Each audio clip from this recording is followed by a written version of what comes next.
good morning. Good morning sa inyo lahat at good evening sa inyo lahat. Nasaan man sulok kayo ng bansa naroroon, welcome back ulit kayo sa aking channel at muling nagbabalik ang inyong lingkod, Mas Batinyo Channel.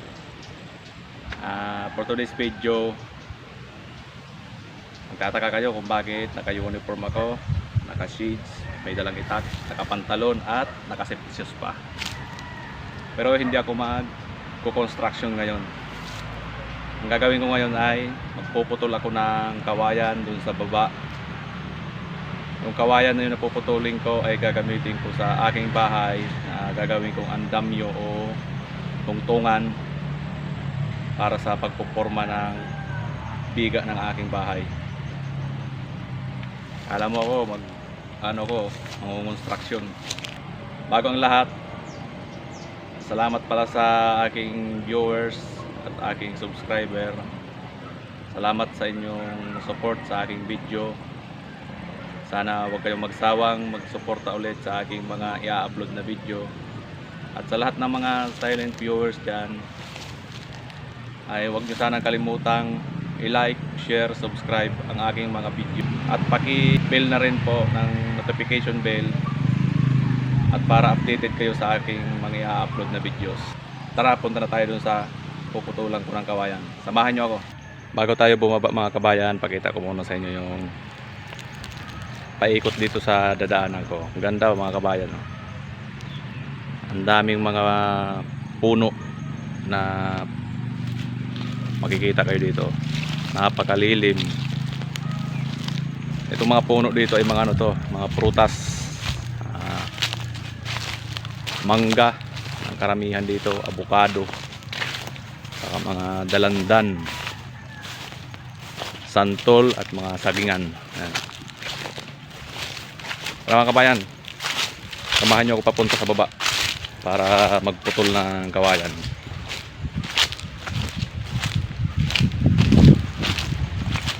Ang linis nitong lupain dito, malaga yung caretaker dito. Tingnan naman hindi siya masukal. Ito, mga puno to ng dalandan. Tapos mangga. Ito mga kabayan, yung puputulan ko ng kawayan. Tingnan ko muna kung pwede ako dito magputol. Ayan yung puputulan ko ng kawayan tinik. Kaya ako nag long sleeve sa pantalon at safety shoes para iwas tayo sa mga tinik. Ayan. Umpisahan ko na mga kabayan yung pagpuputol ng kawayan. Yung kawayan na tinik dito sa likod ko. Subukan kong makakuha kahit isa o dalawa. Kasi mahirap tong putulin. At lahat kasi ng mga galamay-galamay nitong kawayan na to matinik, kaya medyo mahirap. Subukan ko kung makakailan ako. Tara!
Okay, isa na tayo mga kabayan.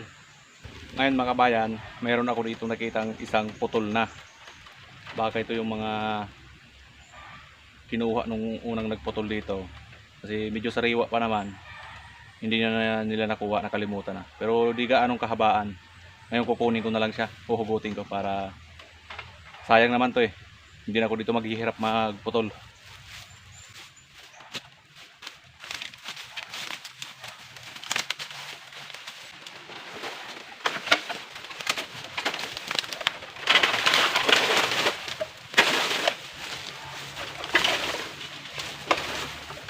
Sayang to mga kabayan. Hindi tayo maghirap nito pagputol.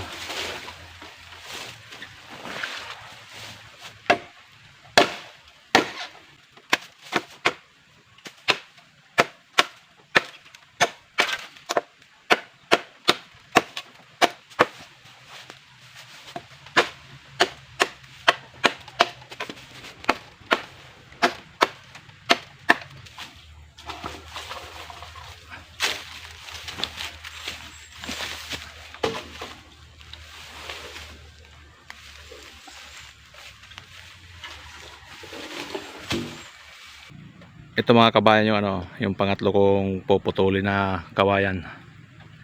'Di ba? Napakasukal nung mga sanga-sanga niya. Ayun, mga puro tinik 'yan. Kaya pag kayo kukuha ng mga ganito, ingat-ingat talaga. Kailangan may mga protection tayo sa ating katawan at mata. Lalong-lalo na yung mata natin.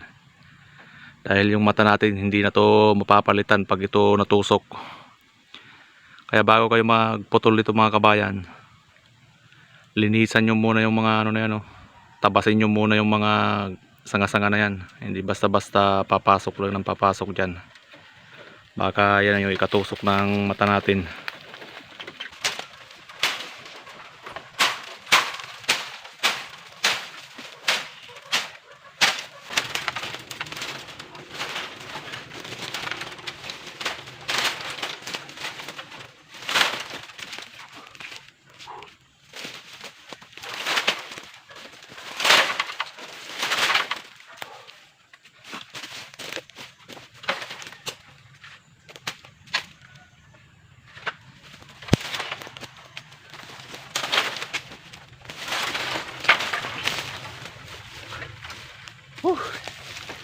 Lumalaban.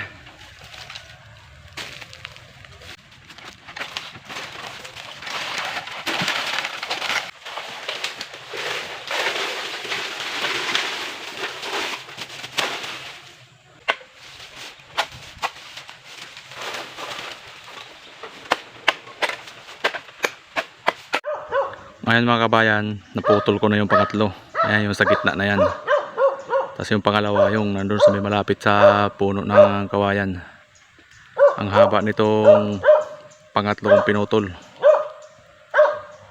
Ayan yung dulo niya, no. Ngayon hahakutin ko na itong tatlo na to papunta doon sa taas na yun. Buti na lang yung paghahakutan ko hindi masukal, malinis. Kaya hindi ito sagabal sa paghahakot. Ubusan na ito ng lakas.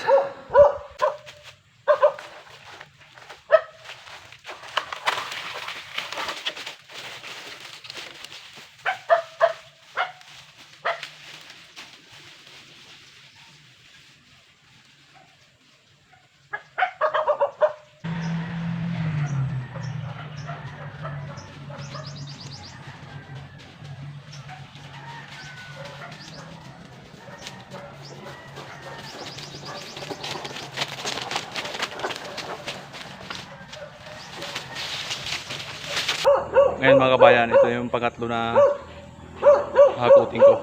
Yung pangatlo.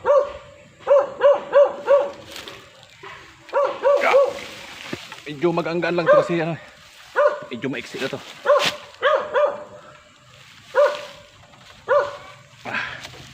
Baliktad. Yan.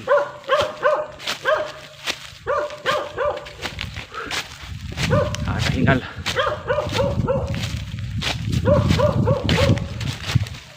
Medyo maiksi na itong pangatlo kong hinakot mga kabayan. Mahirap pag mag-isa ka lang talaga. Kang katuwang na ano, aangat o mag-aalalay sa'yo.